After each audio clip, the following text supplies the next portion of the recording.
তারপরে আমাদের একটা পিকনিক আছে। মালতী মাসি লাগবে ও বাবা গো, সত্যি অনেকটাই বড় হয়ে গেছি। আমি মাংসটা দেখাই ওদেরকে একটু গিয়ে। Hi guys, welcome back to my YouTube channel. দেখো ভয়েস আর চেহারা থেকে বুঝতেই পারছো সবে ঘুম দিয়ে উঠেছি। কটা বাজে দেখো,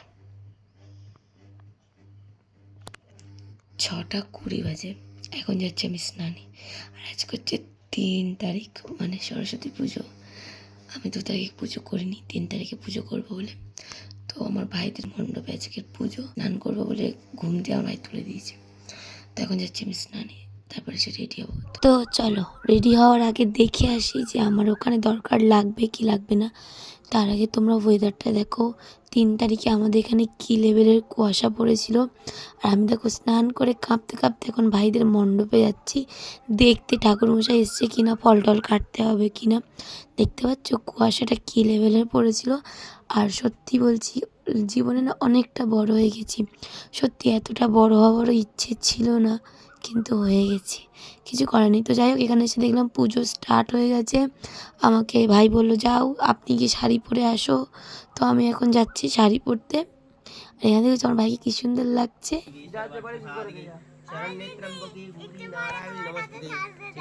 আচ্ছা, সো গাইজ রেডি হয়ে আমি এখন যাচ্ছি আমার ভাইয়ের মণ্ডপে, মানে যেখানে আর কি পুজো হচ্ছে, অঞ্জলি দিতে যাচ্ছি।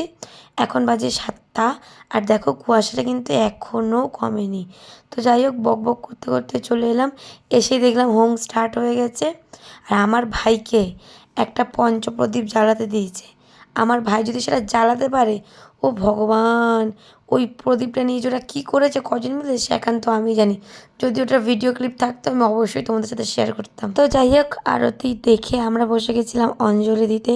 অঞ্জলি টঞ্জলি দেওয়ার পর যখন বাড়ি আসছিলাম ভাবলাম একটু মায়ের সুন্দর থেকে একটা ক্লিপ নিই। কিন্তু এই যে আমার কাকিমা যদি নিতে দেয়, শেষমেশ বললাম কাকিমা তুমি সরো, আমি ঠাকুরের ছবি তুলবো।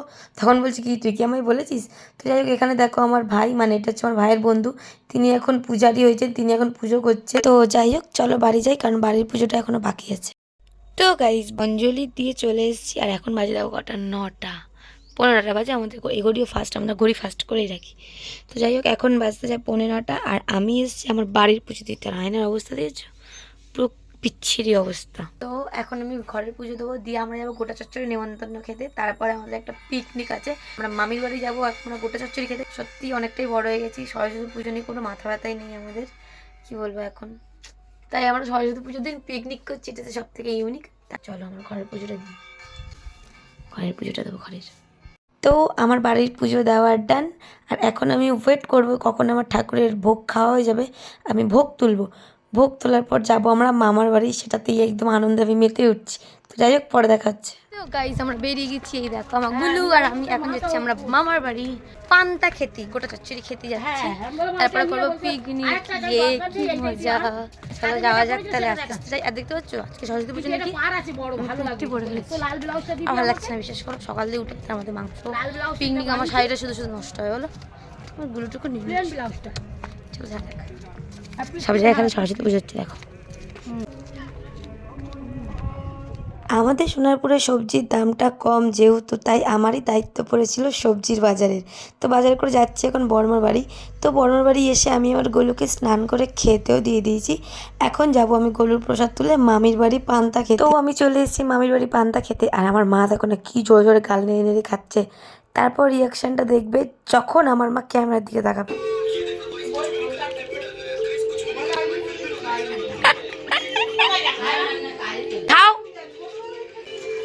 ও বাবা গো,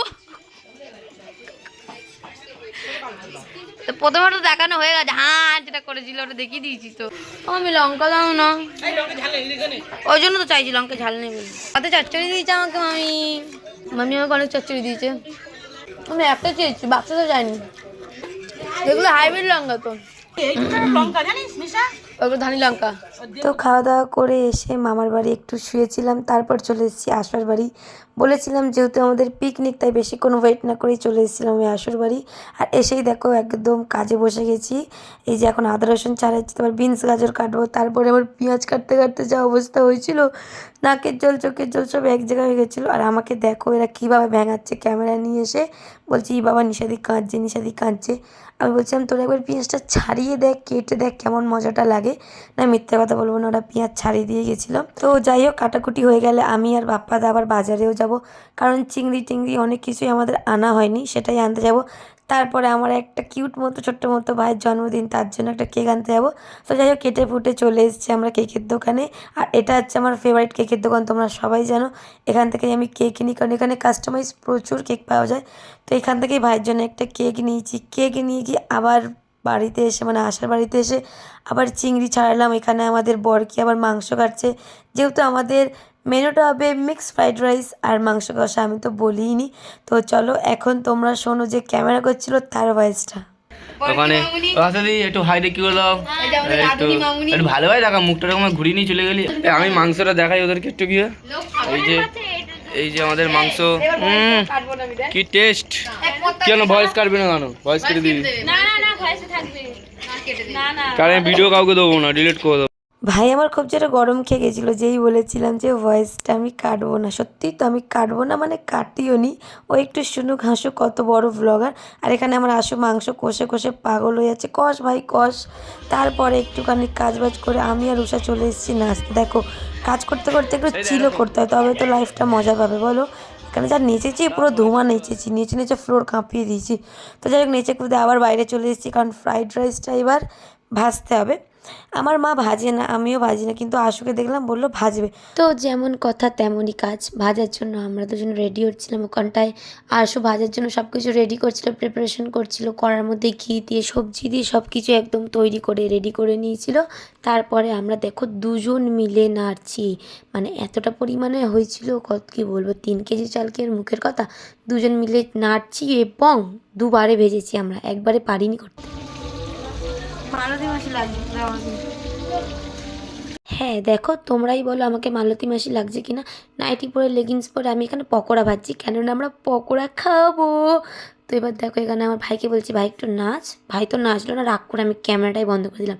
তারপরে চলে এসেছি আমাদের সন্ধ্যের টিফিন, 9টার সময় আমরা সন্ধ্যের টিফিন খাবো, ঠিক আছে কোনো প্রবলেম নেই, এত ভালোবেসে যখন করেছি। তারপর দেখো রাত্রির 12টার সময় চলে এসেছি আমরা কেক টেক নিয়ে ভাইয়ের জন্মদিন সেলিব্রেট করতে। ইয়ে happy birthday to you, happy birthday dear ভাই। তারপরে কেক কাটিং করে খাওয়া দাওয়া করে তো ধুমা নাচ হলো, বিশ্বাস করো সবাই এত নাচে মগ্ন হয়ে গেছে যে কেউ আর একটু ভিডিওই করতে পারেনি। তারপরে তো একচোট কেক মাখামাখি হয়েছে, সেটা তো একদমই মানে ভুলে যাওয়ার কথাই না, সেটা তো হবেই হবে। এদিকে কেক খাওয়া খাই হচ্ছে, আর মালটা এদিকে দেখছি এক থালা ফ্রাইড রাইস আর মাংস কষা নিয়ে এসে বসেছে। তারপরে ও একা একা খাবে, আমি ছেড়ে দেবো বলো? আমি ওকে বললাম চল ভাই তুই দুগাল আমি দুগাল, দুজন মিলে খাবো। তারপরে খাওয়া দাওয়া করে আমরা বসে গেছিলাম খেতে, যেহেতু অনেকটা রাত হয়ে গেছিলো, ঘুমাতে হবে, তাই আমরা বেশি লেট না করে খেতে বসে যাই, কারণ সত্যি অনেকটা রাত হয়ে গেছিলো।